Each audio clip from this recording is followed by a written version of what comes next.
Later that night at the sheds, Edward is telling the other engines of the incident at Crovan's Gate with Donald.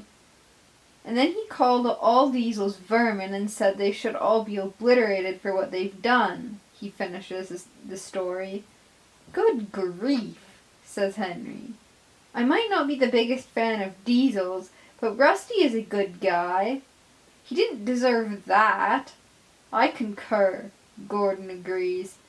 He's been here less than 24 hours and he's already causing trouble.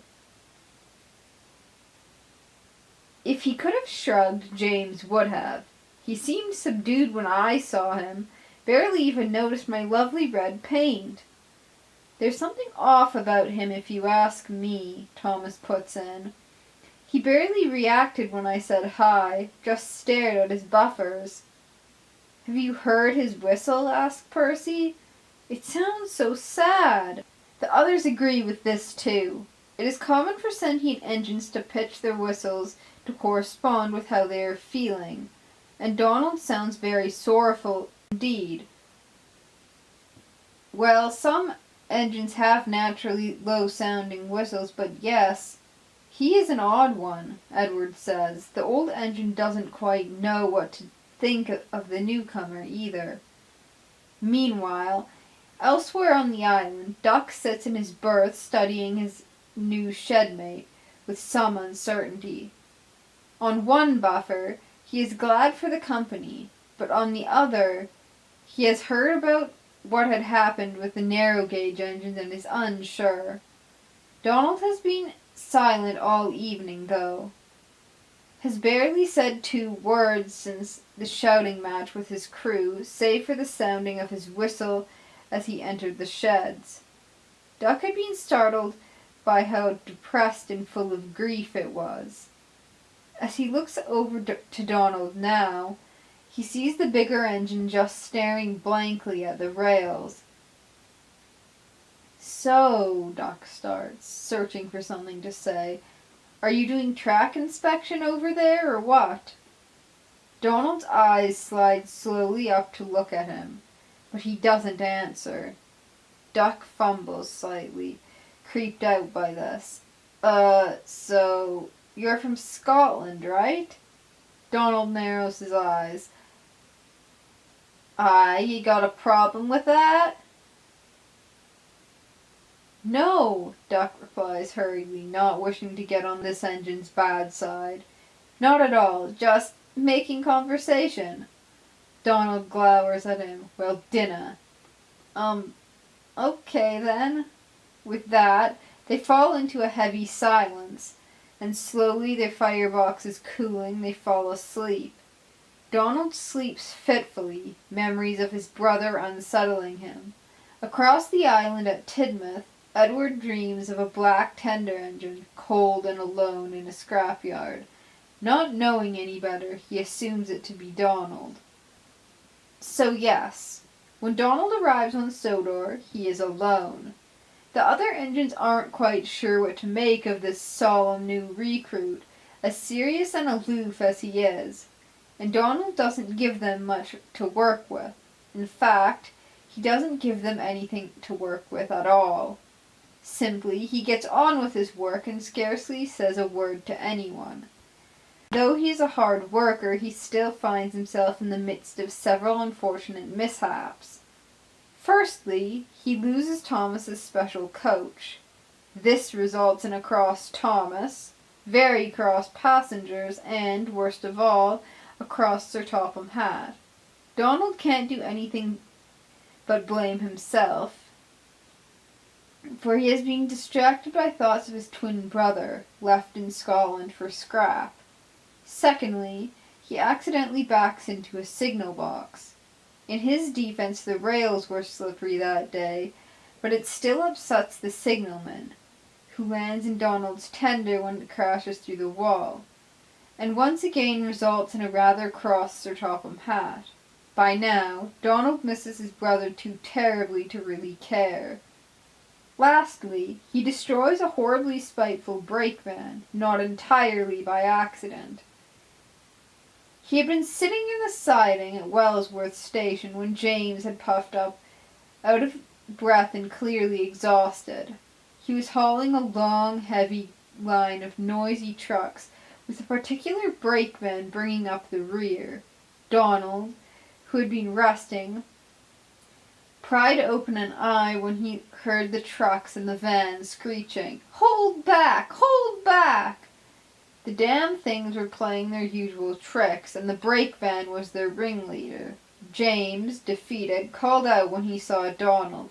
"Oh, please, help me up the hill," he pleaded. "The trucks are playing their tricks." Donald grumbled, cursing the train, as he pulled out and coupled up to the brake van. The hill in question was, unfortunately for all involved, the one they called Gordon's Hill. Donald pushed and James pulled, and the van dropped its brakes, cackling spitefully. The trucks joined in. James was out of steam, and Donald was getting quite fed up with the whole ordeal. "Ugh, quit your games," he finally snapped crossly. The trucks screeched with laughter. "Says who? Says who?" "Rusty Scottish scrap iron," the brakeman cackled. "Scrap iron, the trucks copied. "We don't listen to scrap iron." Donald saw red. He pushed harder. "Move, you wee prats, move!" he yelled. "You should be scrapped," taunted the van loudly. Scrap him, the trucks screeched. "It should have been me, not you, never you." The thought rose in Donald's smoke box, and he shoved it away. "Clam up, the lot of ye!" he screamed, and pushed harder still. There was a woody creaking sound, and the van yelled, "Oh, ow! I'm breaking up!" Donald sneered. "You're fine, and if you're nae, I dinna care. You're nothing but a muckle nuisance." Donald pushed harder, intent on getting the train up the hill. Creaking came again, and the guard jumped clear, just in time for the van to scream as it splintered into pieces. "Serves you right," Donald fumed. The rest of the train slid back into Donald, and James yelped from up front. "What's going on back there? Donald, what happened?" Donald, who seldom ever spoke to anyone, did not reply. He plowed through the wreckage to the top of the hill, where James braked and his crew climbed out. But before anything could be said, Donald backed down the hill. He passed a surprised Edward, who had arrived with the breakdown train after hearing the noise, but did not stop. He reversed down the line at speed and was gone. The whole incident had again resulted in a cross Sir Topham Hatt, but privately Donald thought he was more annoyed by the confusion and delay that had been caused than the actual destruction of the brake van. After all, pretty much everyone complained about that thing, and it was not very useful at all. On top of all of this, Donald has a deep-toned whistle, which has caught the attention of some particular engines. "He sounds like a bus," Henry, the large green number 3 engine, snickers.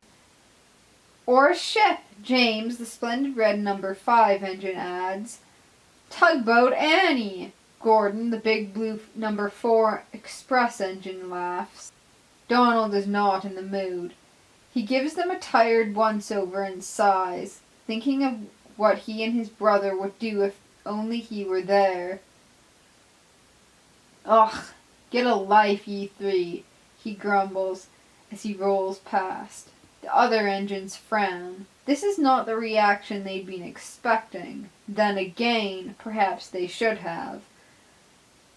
"You're not still cross about the brake van thing, are you?" James questions. "Personally, I think it deserved its fate. Good riddance, I say. I'm surprised no one crushed it sooner.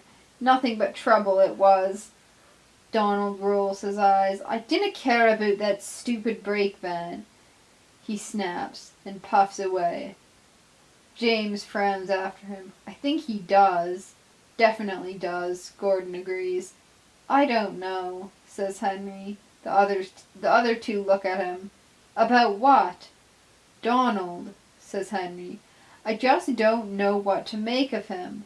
He acts like he has about as many emotions as a brick wall, and he doesn't speak unless it's to tell someone off, and even that's rare. It's like something about him is broken. He's probably just bitter about having to leave his old railway," Gordon suggests. "Or about having to leave someone he knew there," James adds. "Maybe," agrees Henry, though he doesn't seem convinced.